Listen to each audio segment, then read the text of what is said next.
Okay, you guys, we are going to go ahead and do a reading on just the state of affairs as it relates to our government, the U.S. government. I thought that would be a fun little series or addition to the channel. So let's go ahead and let's check the energy to see what it is that we need to know. So the first card that we have here is number 13, which is crossroads. I'm sorry, fork in the road. So with the fork in the road, this is about a critical decision point for our government. There are multiple paths that can be taken.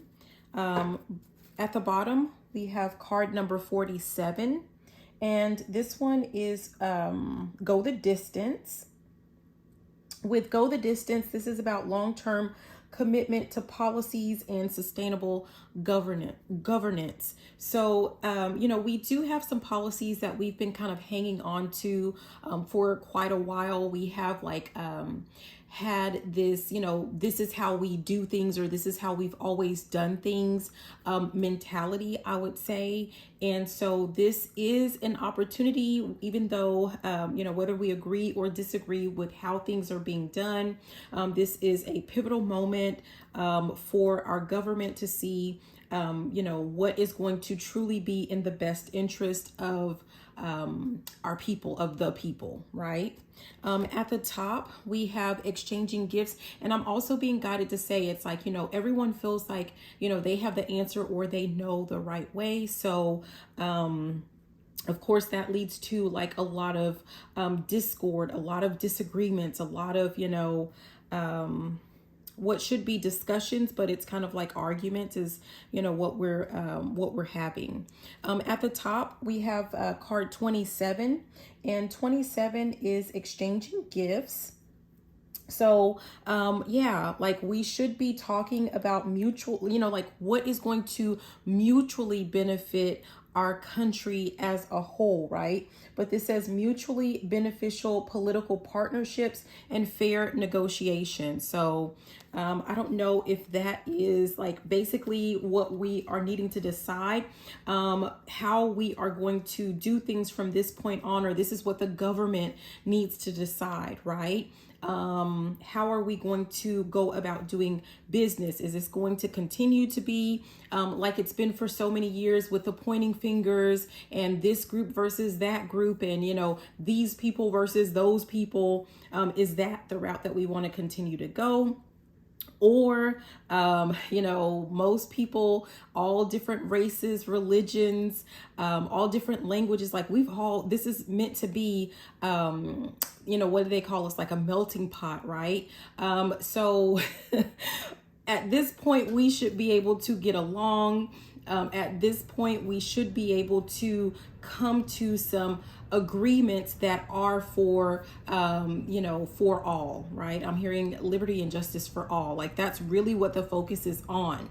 And this is going to ruffle some feathers when I say this potentially, but if what you are talking about doing or what you are wanting to do in the country or for the country is not about, liberty and justice for all, are you truly committed to the country, right? Are you truly committed to the country? So yeah, let's keep going and see what else we get.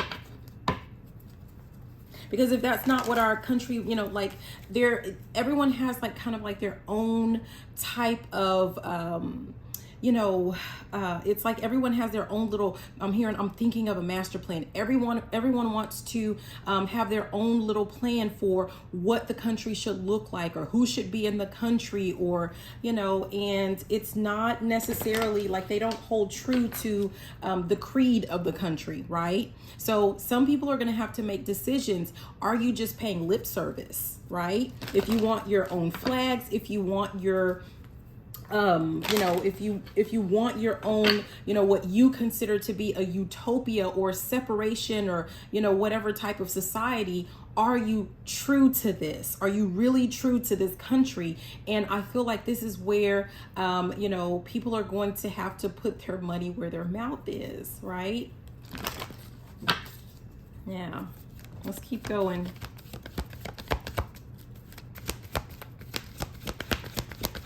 What else do we have? Oh, geez. Oh my gosh, look. Exchanging gifts actually just went ahead and came out.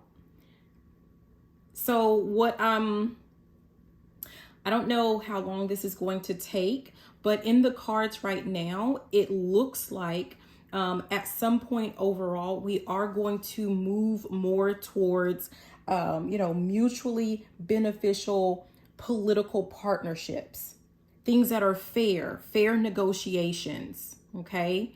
So it doesn't really look like that right now. I know, I'm aware of that, but this is just what we have coming out in the cards. And, we know time is fluid, yeah. But we have co-create at the bottom. Isn't that interesting? So we have number 40, which is co-create. It says collaboration between government agencies, strong public and private partnerships. So I don't know if this kind of reminds me of like when I used to work in a school district. This was, back when I was, actually I was there as a assistant principal and then principal, right? So I worked for Dallas Independent School District, and they had this superintendent come in, and when I say he tore everything down, and there were a lot of I'm gonna say old heads, right? There were a lot of people that were kind of like, this is how we've always done things. There was strong nepotism. There was strong, I don't even know how I got a job there. I think it was actually because of the new superintendent that they hired in, right? And it's crazy because a lot of the people that had been there before, they were so against him. They felt like he was tearing down and tearing apart everything that they had built up. But what they had built up was not working. It was not working. It was not in the best interest of the student. And so this person comes in and he has all of these ideas, and it was definitely a lot more work. He was bringing in a lot of new people. I know I was one of the new people that was, brought in, and it was based off of merit. So I don't know how this compares to what we're seeing, but, I was brought in off of merit. I didn't know anyone. A lot of people were looking at me like, how in the heck did you even get here? Because, it usually takes so long to even get into that space, or that's how it was then, right? But it's reminding me of the whole process where he essentially tore everything down and then he built it back up. And ironically though, but he actually had a clear plan and, clear processes, right? But after tearing things down, after starting to build things back up and, all of the pushback that he was experiencing, once he had done all of that, here comes a superintendent who was a previous superintendent, right? That people did like and people did love. And he comes in as if he came to save the day from the bad guy. Which was, it really seemed, I'm not trying to be funny, but it looked like a whole setup. That was the superintendent that I came under, that was his job. His job was to tear everything down because that was the only way that it was going to get, that change was going to take place. But they were able to bring in the old superintendent. It's like the old superintendent perhaps knew what he was not capable of doing, or he was not willing to do it, but perhaps he really did want to see change, but he was not willing or able to do that on his own. So, I don't know if that has anything to do with anything, but that's just what I was reminded of. And at the top, we have card number 29, which says breathe. And this one, ironically enough, it says a need for patience and allowing policies to develop naturally. Okay. So I don't know if things that are being torn down, it's going to, like, after, I don't know, there's something to do with, like, is it the 12 stages of grief? But it's almost like, okay, so things are being torn down. People are angry. There's going to come a point of acceptance, and I don't know the steps, but what I see, I'm just going to make up my own, but what I see is eventually people sitting down, taking a breath and saying, okay, how do we make it better? Not just how do we put it back together, because it doesn't really benefit us to do the same thing that we've been doing and getting the same results, right? But I see, like, people coming together to say, okay, well, how do we fix this? How do we fix this, but I'm sorry, how do we make this better? Because this is truly an opportunity. Like, people can sit around and they can complain, or people can jump into, because I'm seeing people, fighting to defend not just their honor, but to defend, standing their ground, or, what do they say? Standing on business, but it's to fight to keep what they feel like is in the best interest of everyone else. And ironically, I barely watch the news, you guys, but the things that I have seen, that I've been guided to watch, there is a whole lot of people talking about what we the people want, the representatives. And yet, true enough, they were voted in, but I don't necessarily see that it doesn't appear that they have truly talked to their constituents. It doesn't seem like they have really had, like, I'm remembering, like, when I was in that space of, like, in that school district, there were town hall meetings, so to speak. Did they always implement or incorporate what people talked about, or what people, brought to the table? No, but at least there was a sense of, like, listening to that and getting a consensus, and incorporating or including what could be incorporated, or at least bringing some things to the table to say, like, if we're from we'll just say Iowa, right? I have talked to my people, and we have done some surveys, and bringing surveys to actually prove that, not surveys that you've created on your own and that you only pick a select few of people to actually participate, but where you're truly trying to get everyone's input, right? And bringing that to the table to say, this is how we feel in this state. And, you have some people from Texas, and they've done the research, and they come and they say, this is what our people want, and making actual, comparisons, and making, collaborating based off of that information. That's what I don't see. That's what I don't see. I see a lot of people that are voted in, and they come and they talk about what the people want, but they don't even talk to the people. And I feel like that might be something that is needing to change, especially with this exchanging gifts, right? Who out of all of your constituents, what percentage of them have access to you, or have you reached out to get, a feel, put your feelers out there is what I'm hearing, but to get a feel for what it is that they want, what it is that they need, what it is that they desire for the state, and essentially, eventually for the country as a whole. Because I guarantee you, a lot of the things that people talk about when they go in, it's only information based off of their own bias, or it's only information that they get from a select few. And those select few people that actually have access to state representatives or government officials, they're not your average Joe. They're just not. So, but yeah, I digress. Let's keep going. But there is a message about a need to be patient and, allowing things to just kind of unfold, right? It doesn't mean that you're just sitting there and you're not doing anything and you're not letting your voice be heard. I'm not, don't, misunderstand me. But what I'm saying is that it may not be just this is not like, I know that we're used to, like, the microwave, right? We're used to quick, fast, and in a hurry. This may take a minute. This may take a while. Yeah, look at that. We have By the Book that came out. And I'm going to go ahead and I feel the need to put that here. But we have, and I don't even know what that looks like. But we have card 11, which says by the book. And then we also had card 51 come out, which is milk and honey. So with by the book, this is about orderly governance and adherence to laws and structure. This is making me think about, just the Constitution. I'm hearing constitutional rights. So I don't know. Again, this is where I'm hearing the rubber meets the road, but this is where we see which people truly are, I don't know how else to say it, but truly American, we the people, where you truly believe in the Constitution and you're going to adhere to it, you're going to uphold it. This is where you see who is truly, American, as in US, right? Who really is loyal.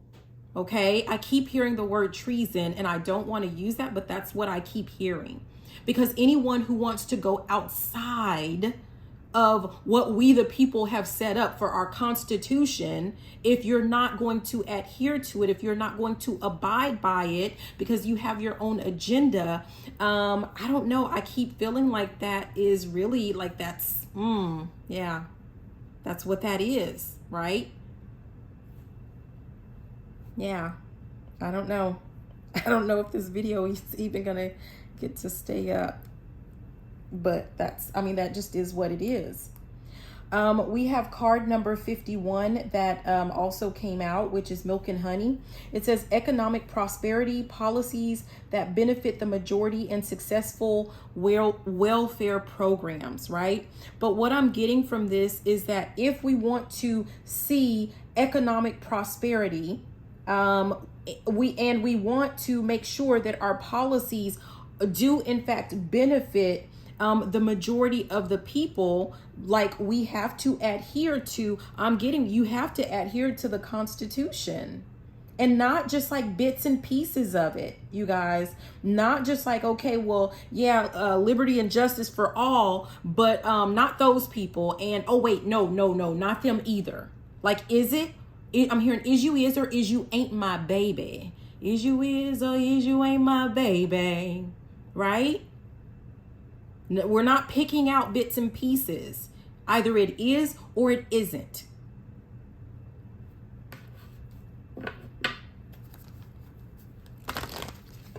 Yeah, let's keep going. What else do we need to know?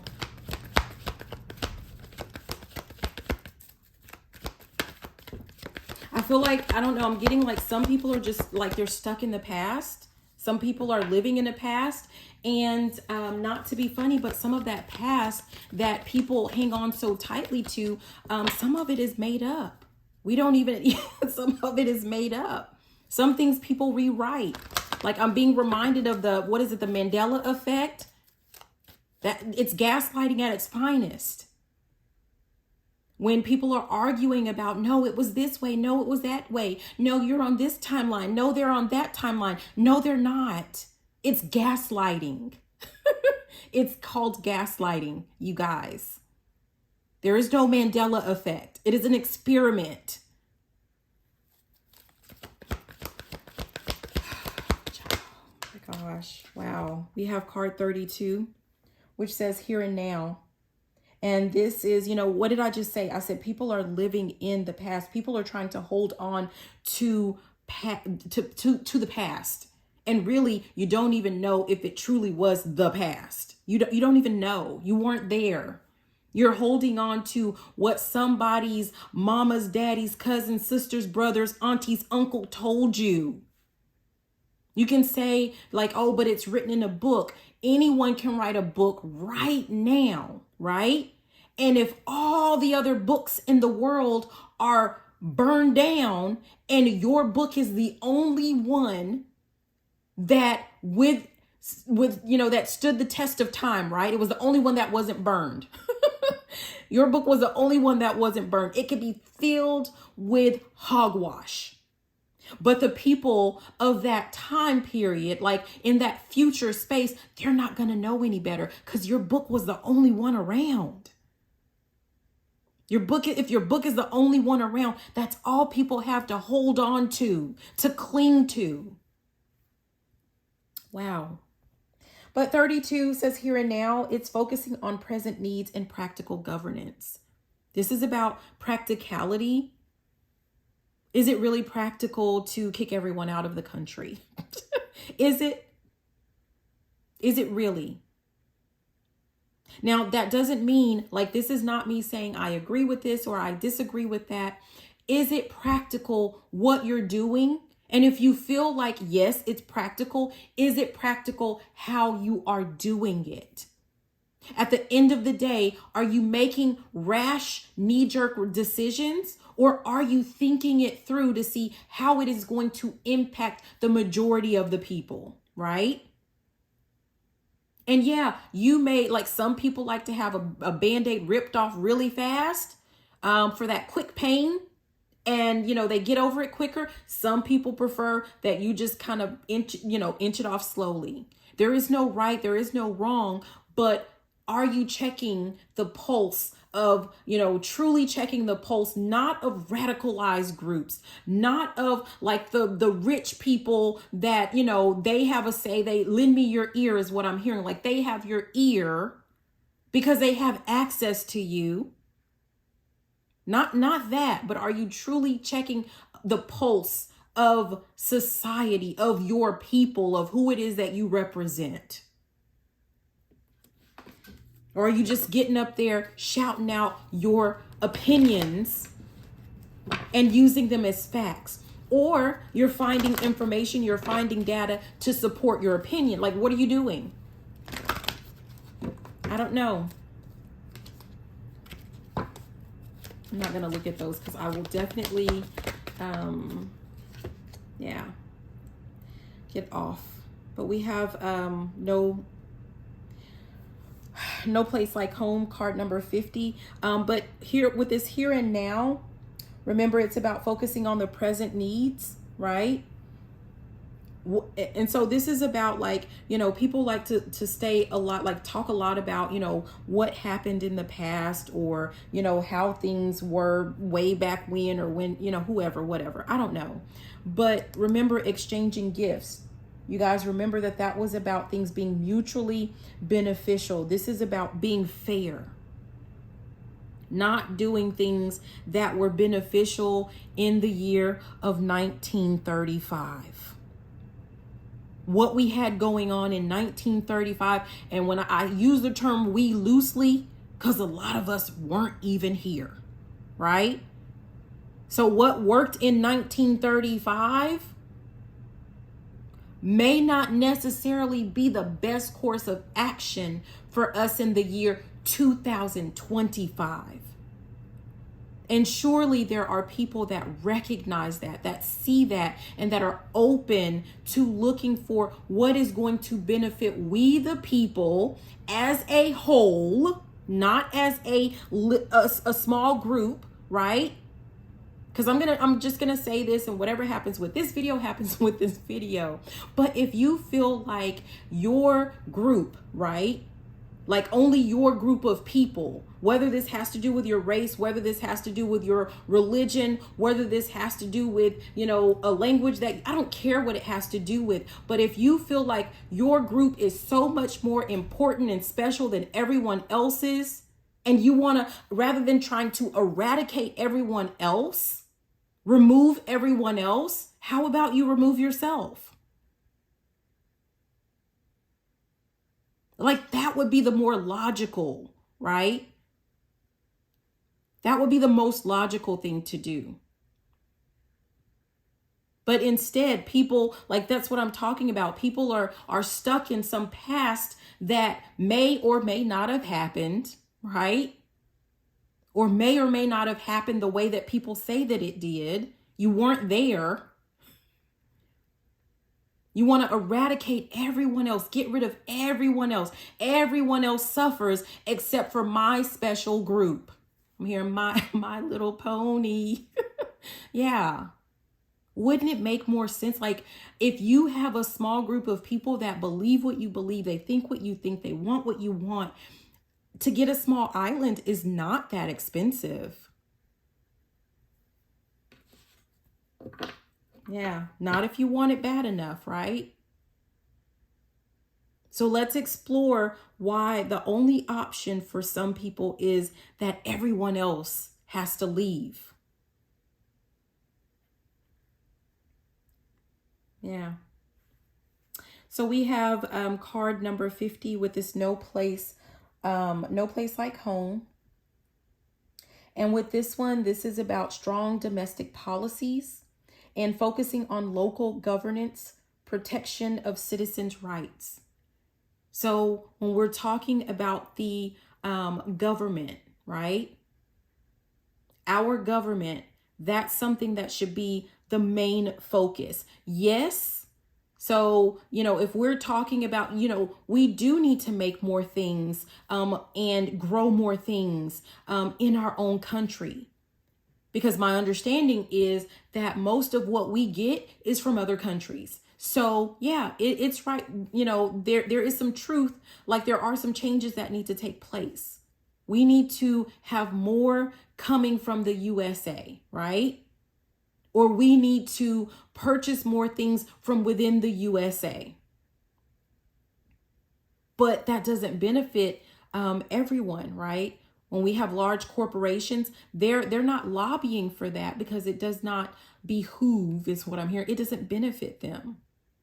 So right there, immediately, if you're fighting for the right of a major corporation, that's not we the people. That's not. You're not fighting for the majority, you're fighting for a minority.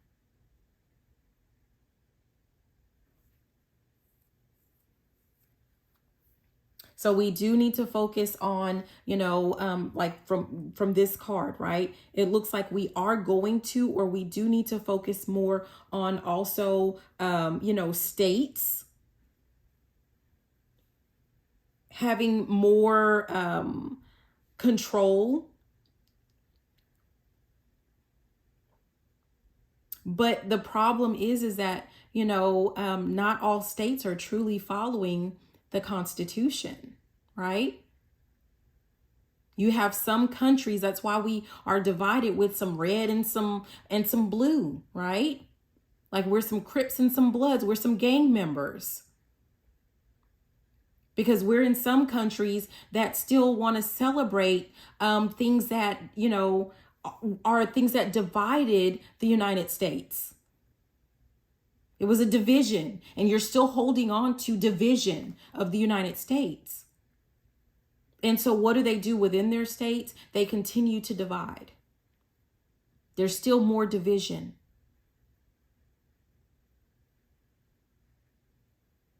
I don't know how that would look or, what that would look like, because of course I'm not a politician. But those are some things that do need to be looked at or need to be talked about.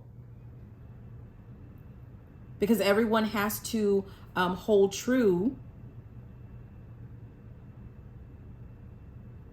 to equal rights for everyone, essentially. Not your favorites. This is not like a classroom where the teacher has their top students and their favorites, and then they have those students that they don't like. And then you have all the people in between that, just kind of gets ignored.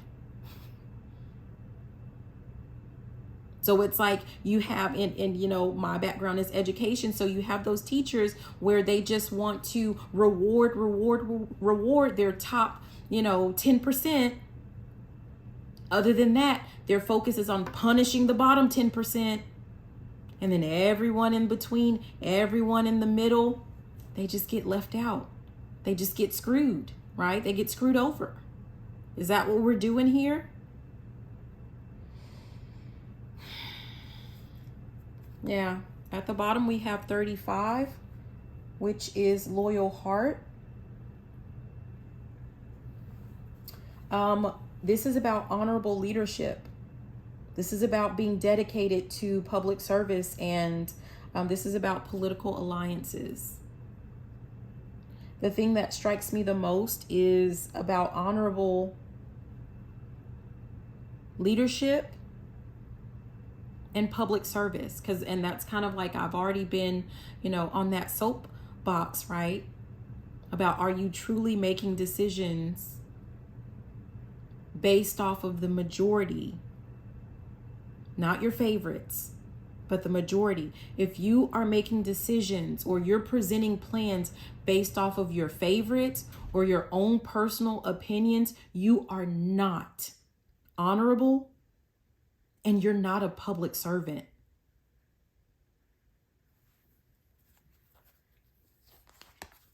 At the top, we have card number 41, which is soulmates. And this one says strong political alliances, bipartisan cooperation, and effective teamwork. If the government is not even willing to work together, how is anything truly going to be accomplished?